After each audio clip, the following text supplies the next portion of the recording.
Coming up next on the Jeff Crilley Show, you'll meet an incredible man who overcame tremendous obstacles to get where he is. He's going to teach us all to redefine success. That's next.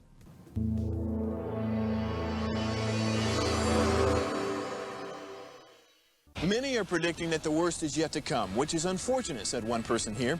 Until now, they've enjoyed the reputation of being the nation's icebox. Watched a burglar in his home this morning by webcam. As a journalist of over 25 years, stories are what make my world turn. Reporting live from the Dallas newsroom tonight, Jeff Crilley, Fox 4 News. But in 2008, I took the jump from my familiar life and started a PR firm from my home. We're talking about anyone with a camcorder like the one I'm using becomes a television network. We started slowly growing the company, and we now have over 100 clients, and we've branched into the world of live digital broadcasting. I now own 8 different TV studios and have a huge team, and the stories that I now get to share are sometimes the most important of my life.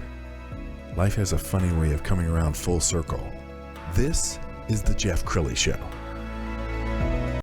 Well, I think we're all guilty of this, aren't we? We tell ourselves the wrong story. We have some setback. It could be loss of a loved one, loss of a marriage, and we tell ourselves the wrong story for so long. Sometimes it can impair you for the rest of your life. Somebody who knows a lot about that is my next guest, Paul Peters. He's an author, speaker, and my friend. Thanks for coming on the show. You're welcome. Thank you, sir. Yeah. Well, you would have to agree with that. I mean, people have loss every single day, and so much of life is the story you're telling yourself. Tell us, had you told yourself the wrong story for a long time? Yeah. Growing up, I was an at-risk child, as defined, and I was often trying to win the approval of other people. And so in that doing, I was trying to create a story that was on my own.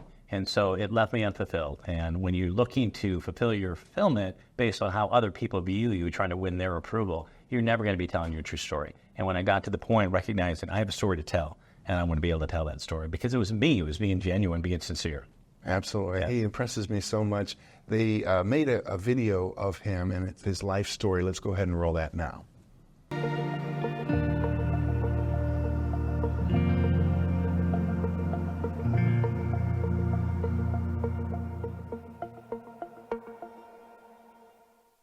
I'm Paul Peters, and this is my story. I'm the youngest of 6. Life was interesting. My father, who was an alcoholic, when I was probably about a year and a half, he had attempted to shoot my mom and actually did, put 6 bullets into her. My mom was on the run because he was trying to attack her, abuse her. She was hospitalized for a year. We were then separated for about a year to different family members across the country. My mom eventually moved up north to stay near family. I had no contact with my father and actually discovered he had passed away in 1976. That was the beginning phases that would have such a huge impact on my life as a young adult and some of the decisions that I made, because I am one of those individuals that recognize having a strong father figure is vital. My mom was my rock, but she was trying to raise 6 young kids. Part of it is I had to start working early at 6. It provided a key moment for me as an entrepreneur because I started my own company in 2010. Not having a father was vital. That ended up affecting me in regards to I drank heavily in my teen years. Got to a point where I had not committed but had attempted suicide. At that point, kind of life hit rock bottom for me, and it was a pivotal point in my life to get me on the road back, which was a long road back. I recognized that certain people were brought in my life, mentors, that were instrumental in helping me gain the very things that my father was supposed to give me. And when I recognized that I no longer play that victim, I had to forgive my father even though he was gone. A very important part for me was, spiritually, in regards to my relationship with God. I got involved in the church, became a chaplain at a jail in New York, and then from there moved down to North Carolina. Attended seminary. I was going to be doing some mission work. I got involved in working with folks with disabilities. That ended up being my life purpose. It's interesting because I've been doing that for 30 years now. My bigger and deeper calling was to help people find their purpose. That led me to pursue writing. I wrote my first book in 2021, which was Discovering and Embracing Your Life Purpose. I then followed up with the second book in 2022 called The Ways of Wisdom. And then the third book was Success Redefined with Jack Canfield, and I'm due to have my 4th book finished this year. With some of the choices that I had made before I had attempted suicide, I had lost my job. I was homeless in Chicago during the winter, not a great place to be, and had a kind of a weird situation happen where it wasn't necessarily an audible voice, but something, I believe it was God, said, don't do it. I have something special for you to accomplish. I reached out to my brother, really had to humble myself, and I was broken. He took me in. He helped me kind of get my life back in order. Started to work. It was a long trek back to recovery, but ultimately it was something that I had to go through. It was very painful, but I had to be broken before I could be rebuilt.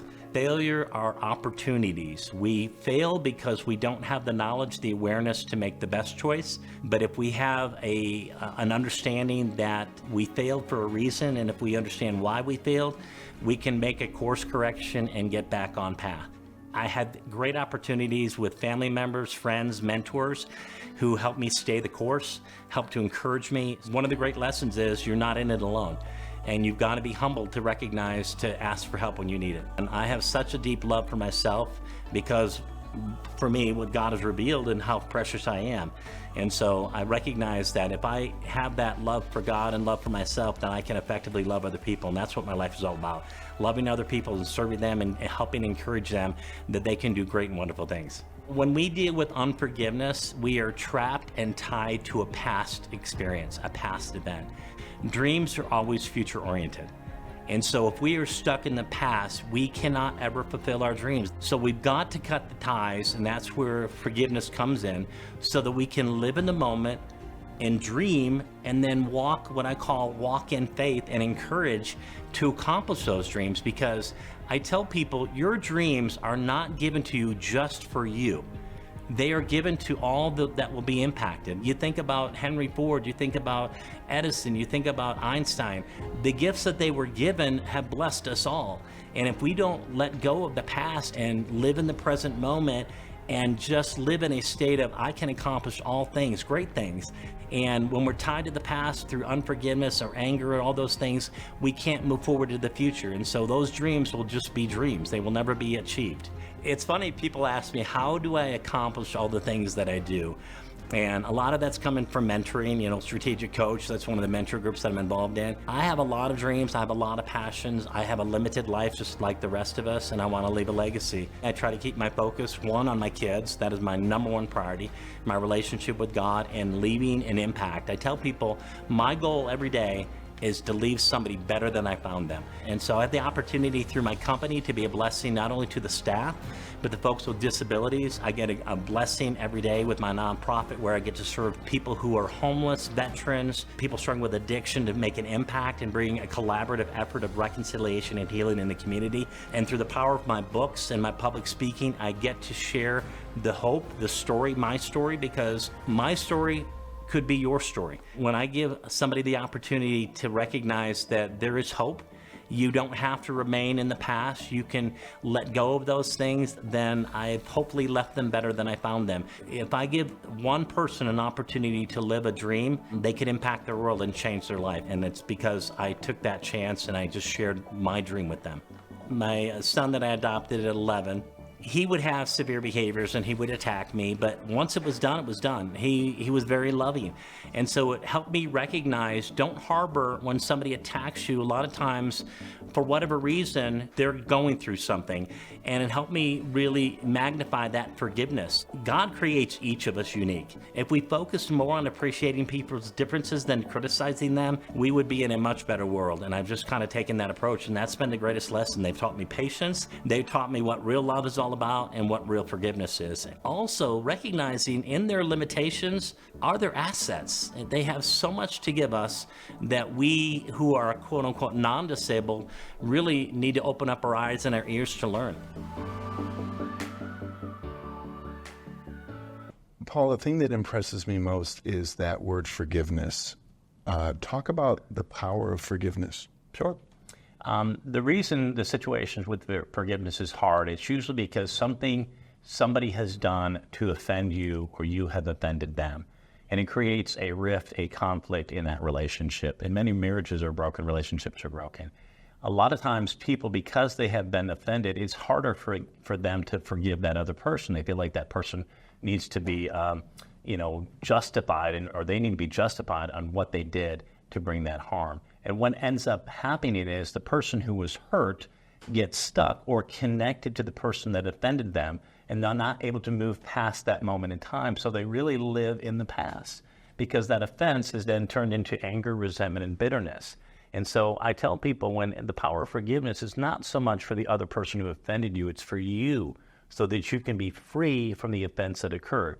I know we often want to get payback from that person, but often we don't have that ability. A lot of times in my situation where my father did some horrible things and he ended up passing away, there was no ability for him to pay back. But I had the ability to forgive him, to be freed from the anger, resentment, and bitterness of what he caused me and my family. So forgiveness is the ability to be free so that you can move on with your life, move on with your dreams, and not be tied to the person that offended you. And there's that old saying that jealousy or anger is a poison that you drink hoping the other person will die, and all you're doing is hurting yourself. Yes, correct. To talk to the person who says, but I'm not there yet. I can't mentally get there because this thing was so horrible. Sure. I think a lot of times we get stuck because, one, we're so hurt by what happened, depending on the severity of the situation. A lot of people I deal with, people who have been traumatized, they have been raped or abused in a situation like that. I'm not asking the person to let go of the what they experienced. That is a reality. What I'm asking them to do is let go of the suffering, because the suffering occurred in a moment in time. When we continue to dwell in unforgiveness and all of those things, we basically relive that trauma. And so a lot of times people will need counseling, therapy, and I'm very supportive of that. But one thing I do not want people to do is continue to suffer by living in the past, by holding a resentment to the person that no longer is harming you. You almost allow them to continue to harm you every day when you don't let that go. And so part of it is you've got to be healing to yourself, and the forgiveness is really the starting point of being able to do that. And surround yourself around people who are going to love you, care for you, and take good care of you so that you can begin to heal.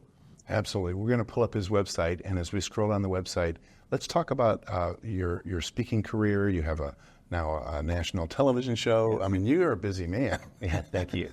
Tell us about when you're speaking. What are you often called on to speak about? Well, my first book was called Discovering and Embracing Your Life Purpose, and so it's very important for me. My purpose, my calling, is to help people find their purpose. I went on a long journey to figure out what am I here for? What is my calling? And I firmly believe that every one of us is given a sense of a calling to purpose. And once I discovered mine, I asked myself, I bet other people want to know that same question. So I've started with writing the book, and I teach a course on that as well, helping people find their purpose, because I believe when you find your purpose and your calling, you find your joy, you find your peace, and you find why you were created. And it's really all about living what you've been called to do and then bringing fulfillment to your life and the lives of others through service. Absolutely. And you're a very successful businessman. I'm going to give you a chance to talk a little bit about the company or companies that you've built. What's that been like? Well, for me, it's having the ability to help people. I work with folks with intellectual disabilities, mental health, and substance abuse. So it's taking individuals or people who many times feel hopeless, discouraged, and they need a helping hand. And so my company, what we do is we come alongside and we give them the encouragement, the support, and the belief to believe that they can do anything. And so we have a day program. It's called the Dream Center. And so it's all about helping people believe in themselves and achieve their dreams. And we get the greatest joy of being able to serve them and see them accomplish. I've saw an individual who was quadriplegic learn how to ski. Wow. Yes. That's incredible. Yeah, phenomenal. Yeah. And what does that feel like for you? It's being a ability to help people believe in themselves, to be able to do the things that we all take for granted, and to be able to see that joy, that smile on their face. And then the parents to say, you've given my child something that I would have never thought possible. Wow. And he's written 3 books, working on a 4th. Yes. But this is your most recent book. It's called Success Redefined, and you wrote it with a legendary author. Why don't you talk about that? Yes, I had the opportunity. I was actually mentored by Jack Canfield. Had the opportunity. He was authoring a book, and I was asked if I would co-author with Jack. And so I'm a contributing author in that, and my chapter is called 4 Elements of Success. So to be involved with him, not only as a mentor, because I didn't growing up have a father figure, so he was one of my mentors that became like a father figure and someone I looked up to as an author and a speaker. and then just a life transformer for other people that he comes in contact with. So it was truly an honor. The book went number one. The first day it came out on February 1st this year. And everybody knows Jack Canfield from the Chicken Soup for the Soul series, probably the most successful book series of all time. What's he like? He is the most humble man. I've had other mentors. I've been mentored by Tony Robbins and other individuals. And Jack is unique like no one else. He kind of reminds me as your humble, gentle father figure, but very powerful in his speech. But he doesn't speak loud or he's just a very humble man. Yes. We were talking this morning when you first came to the office about, how do you sum up your life? What's the most important part of your life? And you gave me an answer that brought you to tears. What was your answer, and would you share that? For me, it is recognizing that we're all going to have struggles. We're all going to have trials. And it's the trials as we don't ever give up and we just continue to believe in ourselves and we believe that whatever we're called to do, we continue to do it. A great illustration for me is Thomas Edison. He had a vision, a dream to bring light to the world, and he never gave up. When somebody would ask him, you've done this so many times and it's failed, why do you continue? He said, I found another reason why it wouldn't work. And when we so believe in what we're called to do and we go ahead and do it, recognizing that trials, tribulations, challenges are just part of that journey. We have a mission to accomplish, and we've been called to accomplish that. When we're given a vision or a dream, it is not just for us. It is for the people we are going to impact for the rest of their lives. And we have a responsibility to be faithful to what we're called to do and go and do it. Wow. And I know you're a proud papa. Yeah. And what strikes me the most about the journey you're on is you're determined to be a much better dad than the father that you had. Right, yes. In fact, one of your sons, Lane, is sitting here behind the scenes, and I think he's watching it with pride, his father. Tell us your parenting style and why your children touch you the way they do. Yeah.